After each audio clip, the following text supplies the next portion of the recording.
A lot of people ask me how they can start a life in Japan, find work here and so on.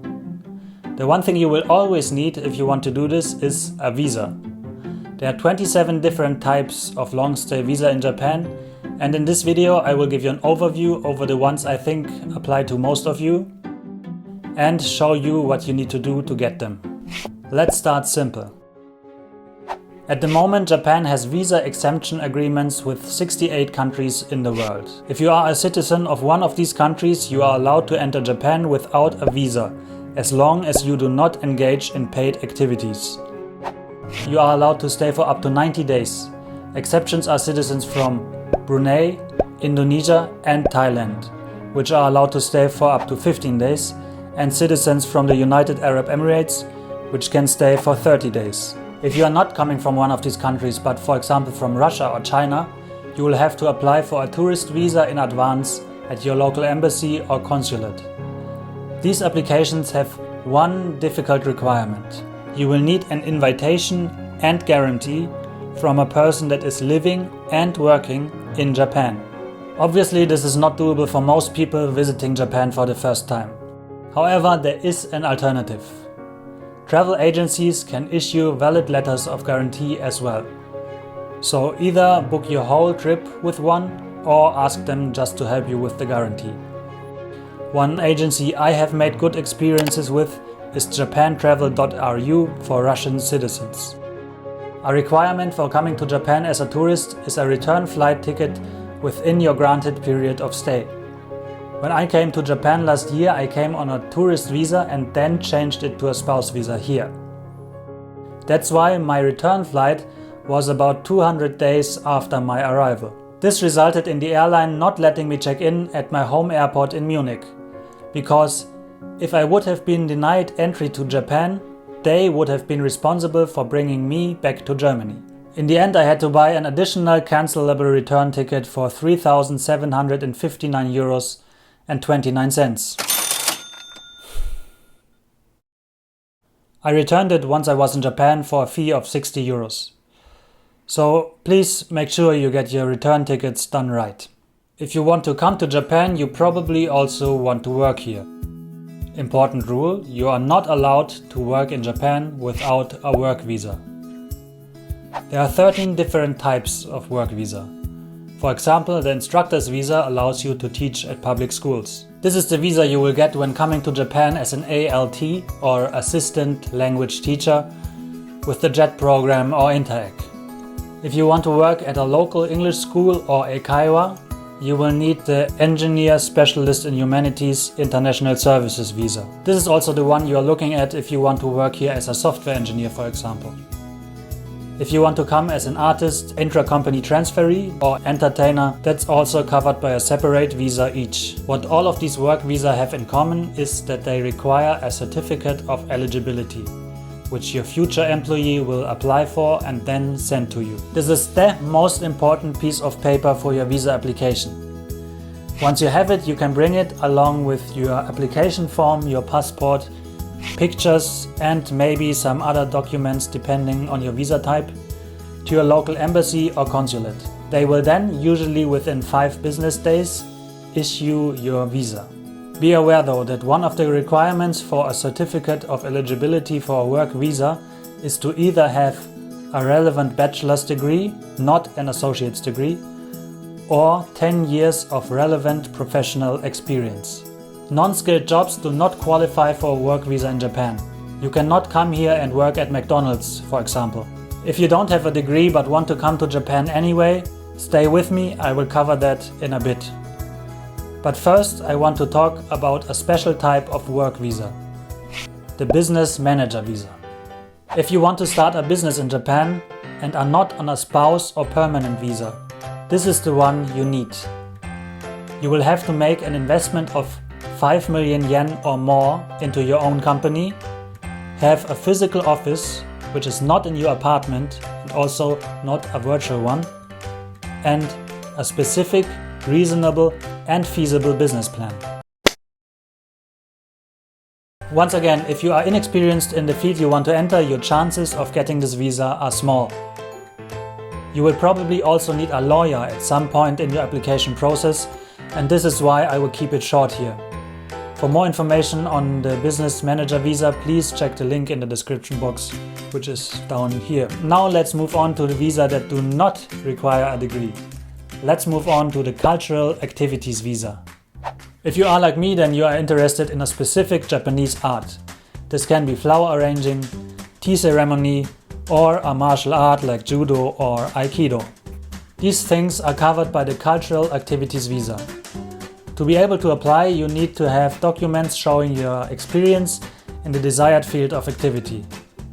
This could, for example, be your Shodan certificate, a letter of invitation, or similar. Because you are not allowed to work on this visa, you will also have to have proof of sufficient funding. This is usually done by showing a bank statement. In addition, you will need to show that you actually took part in the activities for a satisfying amount of time. I have a couple of friends who used this visa for the Aikido practice, and they had to train at 5 to 6 days per week. So depending on your activity, this could be quite physically demanding. If, however, you do not want to study a cultural activity, but actually enroll into a university, do a study abroad semester, or go to a Japanese language school, then you will need a student visa. The application process is similar to the ones of the work visa. You will have to find a university or school that accepts you, send the needed documents, and they will apply for your certificate of eligibility and send it to you. You can then go to your local embassy or consulate and apply for a visa. But how do you find a school? Most universities have exchange programs which allow them to place their own students in universities abroad. I would recommend asking your university's deanery for more information about your specific programs. If you are interested in going to Japanese language school in Japan, you might want to take a look at the Gaijin Pod Student Placement Program, which I have linked in the description. They will place you in a fitting language school, help you with the visa application and more. They didn't sponsor this video. As with the Cultural Activities Visa, you are not allowed to work on a student visa. But you want to work anyway. If you want to support yourself by working part-time and are on a student or cultural activities visa, you can apply for a special permit at your local immigration office. If granted, it will allow you to work up to 28 hours per week and up to 8 hours per day during school vacation when on a student visa. Now, finally, let's talk about the fun visa. The visa that allows you to come to and work in Japan without having to have a degree and without having to study. If you are a citizen of one of the following 17 countries, are between 18 and 30 years of age, or between 18 and 25 when you are from Australia, Canada, or the Republic of Korea, you can get a working holiday visa. All you need is sufficient funds to support your initial period of stay, be of good health, have no criminal record, and have never received a Japanese working holiday visa before. This visa will allow you to come to Japan, travel the country, and even work here for usually a year.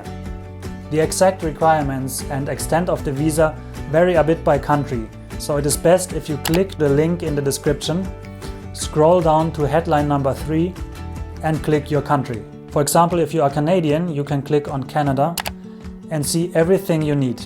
That you need $2,500 in your bank account and that you will be allowed to stay for up to 6 months, but can extend this by up to an additional 6 months. This is probably the easiest way to get into the country and have more than just a tourist experience. The last visa I want to talk about is the best visa on this list.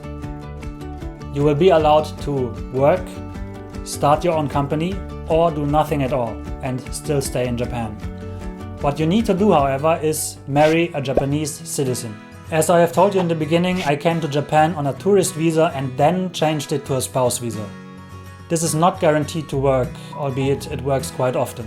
So the safe bet is applying from overseas while you're still outside of Japan. What you will need for this is, of course, your Japanese wife or husband, and do a lot of paperwork. This includes things like your marriage certificate translated to Japanese, your partner's family register, a questionnaire asking questions like the history of your relationship from start to present, personal pictures from the last couple of years, and more. We had to go 3 times to the immigration office to get this right. A lot of resources say that the Japanese partner needs to be the main provider of income. However, in our case this was not true and it worked out anyway. Once I had applied, it took about 2 weeks until I received a postcard notifying me that my visa was ready for collection. I had to bring the postcard, my passport and a 4,000 yen payment stamp. And then finally I received my residence card. Valid for 1 year. This year I had to extend my visa, which thankfully took a lot less paperwork. The notification postcard arrived after a week. To summarize, if you want to work in Japan for a longer period of time, you will either need to have a bachelor's degree or higher, or 10 years of relevant work experience. However, there are other ways to spend some extended time in Japan which do not have this requirement. I want to highlight that I'm not an expert on Japanese visa by any measure. That's why I put a lot of links about all the things I said into the description box, which is right below the video. I also recommend you contacting your local embassy or consulate for more information about your specific type of visa. However, should you have any questions, please feel invited to ask them in the comments below and I will try my best. This was the second video in my series on moving to Japan. The next one will deal with the problem of actually getting a job. If you want to get notified about it, make sure to first click the subscribe and then the notification button. For now, thank you for watching and see you next time.